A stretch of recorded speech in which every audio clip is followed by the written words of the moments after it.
Bonsoir à tous, merci de nous retrouver comme chaque soir en direct sur KTV. Nous sommes le lundi 5 juillet et à la une de cette édition, on commence la semaine en poésie. Le corbeau et le renard, la cigale et la fourmi. Qui n'a jamais récité une de ces fables de La Fontaine sur les bancs de l'école? Aujourd'hui, ce sont les élèves de CM2 de l'école primaire de Doujani 1 qui s'y sont prêtés. En effet, le recteur s'est rendu dans l'établissement afin de distribuer des livres aux écoliers afin qu'ils puissent parfaire leur lecture durant les vacances scolaires. Shaidi Maolida. La cigale ayant chanté tout l'été se trouva fort dépourvue quand la bise fut venue.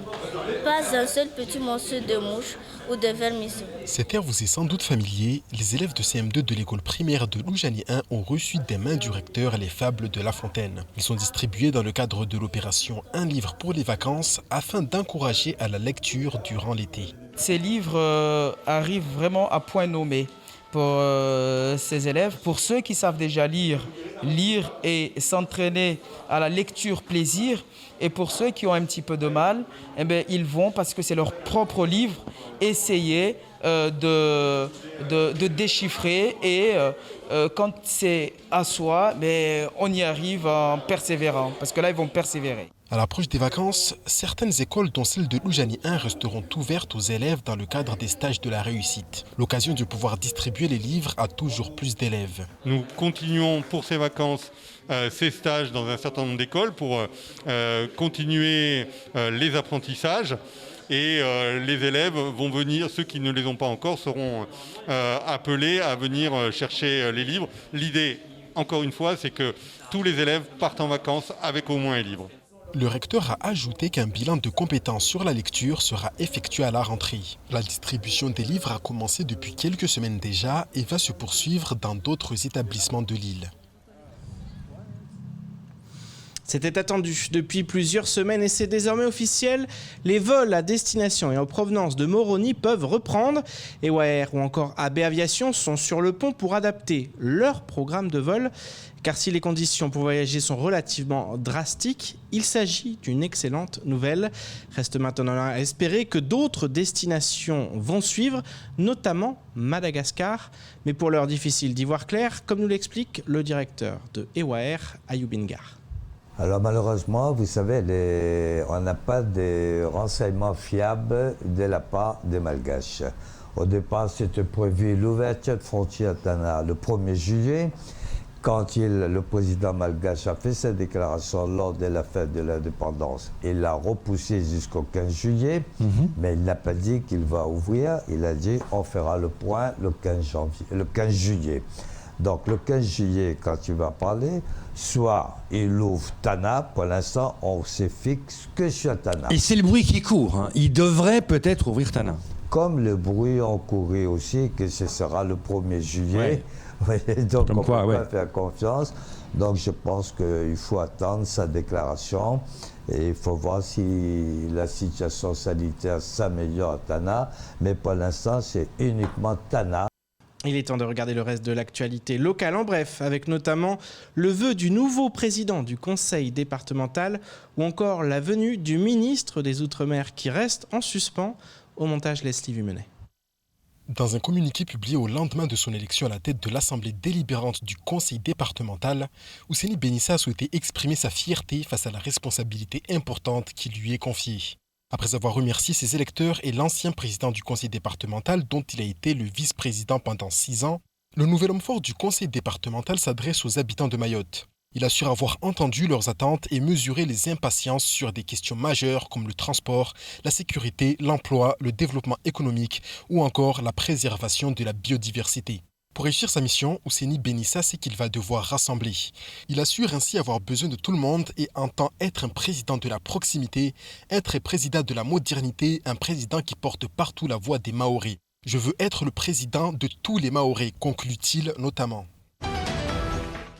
Sébastien Lecornu viendra-t-il à Mayotte dans les prochaines semaines? Sa visite a été reportée à plusieurs reprises en raison notamment de la crise sanitaire et des restrictions qui en découlaient.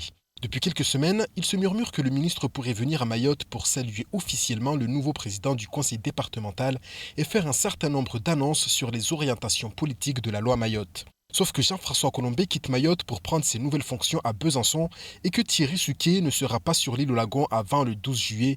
Ce tas de latence rend difficile la venue d'un ministre du gouvernement. Par ailleurs, le ministre des Outre-mer accueillera en Polynésie le 17 juillet prochain le président de la République. À son retour de Polynésie, les congés du gouvernement commenceront. Après la mi-août et la rentrée du gouvernement, la période de campagne électorale pour les présidentielles sera largement engagée. Dans ce contexte préélectoral, prendra-t-il alors le risque des déplacements? Réponse dans les prochaines semaines. L'État a décidé de renforcer son action afin d'améliorer la continuité territoriale et permettre une facilitation générale des moyens de mobilité. Un travail mené de front avec les parlementaires et les représentants de la société civile qui a permis d'aboutir à 4 nouvelles mesures. Parmi celles-ci, la fusion de l'aide et de l'aide majorée sur la base du montant le plus favorable, représentant 40% du prix moyen d'achat d'un billet d'avion sur un territoire spécifique. Mais aussi la simplification et la fixation d'un plafond unique de ressources, la création d'un dispositif spécifique destiné à 3 nouveaux publics bénéficiaires et enfin l'extension des droits d'accès à la continuité funéraire avec un élargissement des aides obsèques.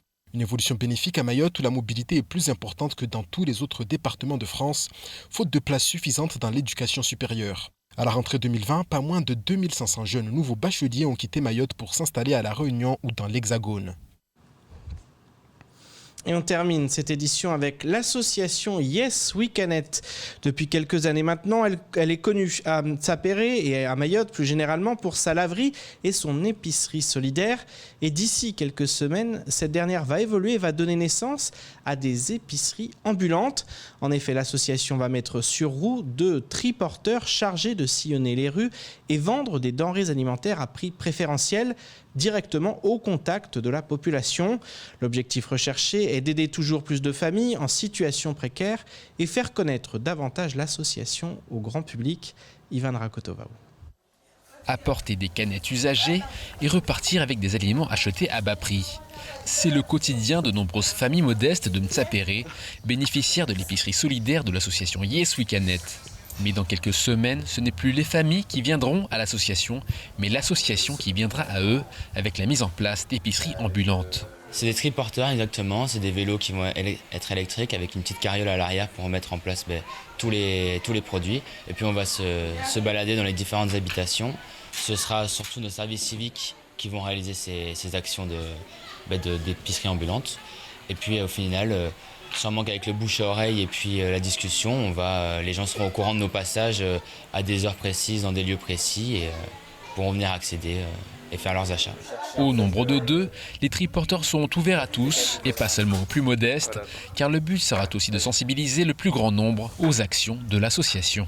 C'est des produits sur lesquels on ne se fait pas de bénéfices et l'objectif c'est juste d'apporter en fait une connaissance de l'association par ses actions pour qu'après des personnes se mettent en avant pour agir pour l'environnement par le biais de l'implication au sein de Yes We Can It par exemple. Annoncé depuis plusieurs semaines déjà, les épiceries ambulantes ne sont qu'un des nombreux projets de l'association Yes We Can It, véritable incubateur d'idées.